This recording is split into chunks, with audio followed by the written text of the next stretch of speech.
10 minutes. Radio stations aren't just competing with other radio stations. You're competing with podcasts. Everything. Everything. Well, streaming. Spotify. Everything. You're all competing that with shit. everything. It's a people. I saw this this like article. It's like the radio host DJs is a dying thing in a way. It is a dying thing. That's why I like to go live. Yeah. As much as I can. I don't go live all the time. I try to go as live as much as I can. And then some markets don't even have people there. They may only have one jock. And everyone else is either pre-recorded or, from a different state or a city. Right. So I really am thankful for Cameo for still having local talent. Yeah. Not, hiring people from different markets. You may have like a Big Boy show or whoever it may be, a Ryan Seacrest show. Yeah. And it's like, they're not here. Yeah. Right. You know what I'm saying? We try to keep it local. You know what I'm saying? Which is important because that's a legendary. Weren't they? 106 came out featured in the Wu-Tang thing. They've been featured in all And a lot of shit. Hell of shit, man. They've been around, and them and 94.9. But 94.9, used to be 107.7, Wild 107. So it was a lot more. It wasn't as pop as it was now. Right. But they're kind of like I think they merged together back in like 99. Yeah. Okay. But before then, Camille and 94.9 used to kind of like. Yeah. Really, yeah. 94.9 used to be the rave station. Yeah. Late nights. Huh? Yeah. I remember that. All that. Damn. Yeah. Ghetto house radio. What is something that you being in radio? What's something that you want people to like understand about radio that people don't really understand? Because we're in this time. We're in this time right now of like you said, Spotify and Apple Music and stuff, and like that. I think mostly I want to people maybe with the local artists understand that people got a job to do, and it's not like all the time they want.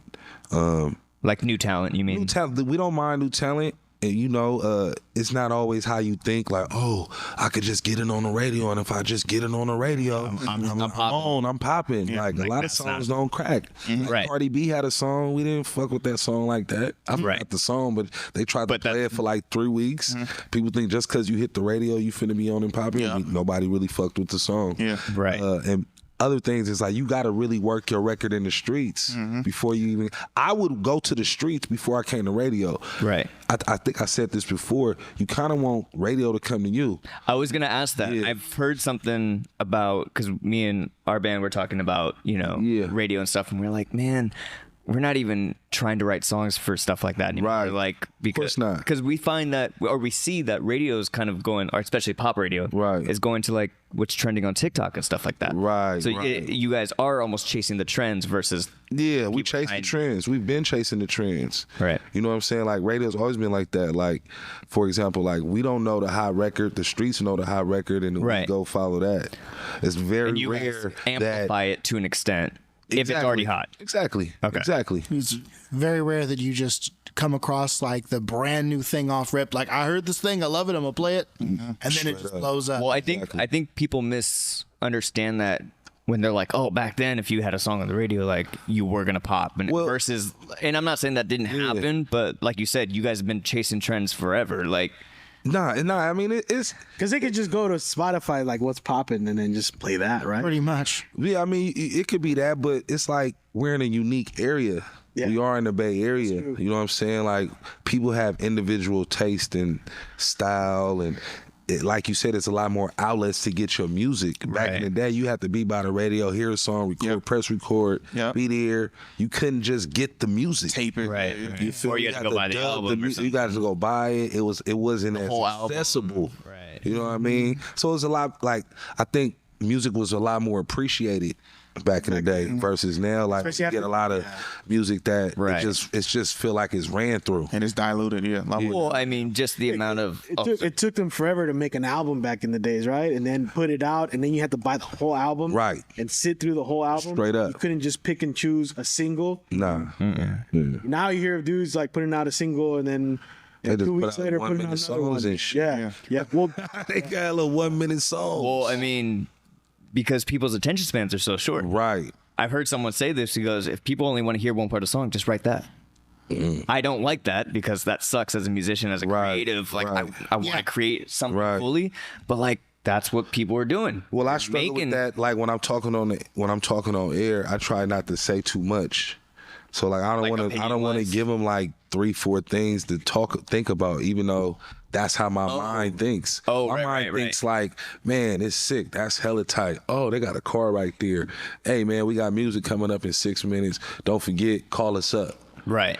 But my boss is like, nah, just stick to the script. Do something simple. Don't give them hella shit to think about because you're almost confusing them. Right. And are they really listening?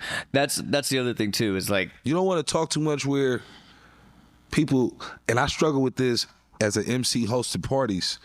You want to control the party as the MC, and you want to like create like your dominance in your lane, but you want to do it in a way where the people are hearing you, but they're not tuning you out. Right. You don't want to get tuned out because it's like sometimes you could talk so much, and it's like we're not even hearing you no more. Right. You know what I'm saying? So you kind of gotta like sit back, really observe it, feel the energy in the party, and be like, okay. And add weight to what you say. Yeah, add a weight to how you say it. Yeah. Right now, I'm trying to go through a transition where I'm trying to think about different ways of saying shit, updating what I'm talking about in the club, on the mic, all the shit, becoming a little bit more spontaneous, like when I first got back on there. But I love talking in the club on the mic. Yeah. And what I need to do right now, I kind of want to go travel. I want to travel a little bit. So I go to different markets just to get some motivation and inspiration. There you go. Just to see some different shit. Yeah. You know what I'm saying? And then also to get my voice out there to a different crowd, because the shit that I say nobody says, and then people ended up saying, everybody be like, bruh, I got this from you, I got that from you, whoop-de-whoop-de-whoop. You got a famous saying. Hella famous. I mean, not really famous. I mean, not to say it like that, but I did coin a couple terms. Like I'm the first nigga to say little booties matter in the club. Hella weird shit in the club. I say whatever. Right. You feel me? So it's like, I'll say something and wash your back. I don't really say that in the club that much. But I see the. Yeah, I got my shit. I got my merch. You got your merch? Yeah, if you need some merch, hit me up on Instagram at FilmoMike. You feel me? Wash your back merch. Need some stickers, bro. The yellow, I got the Wu-Tang edition. I need to get me one of those. You feel me? I got some yellow. The canary yellow one with the black, and I got the black and yellow. You feel me? All right, I'm gonna hit you up. Wu-Tang Clan ain't nothing to fuck. Can you believe the Voice Party has had merch this whole time and we neglected to tell anybody? T-shirts, hoodies, bath mats, wall clocks, throw pillows, even mini skirts. We will throw our logo on absolutely anything. Click the link in the description below and pick you up some Voice Party merch today.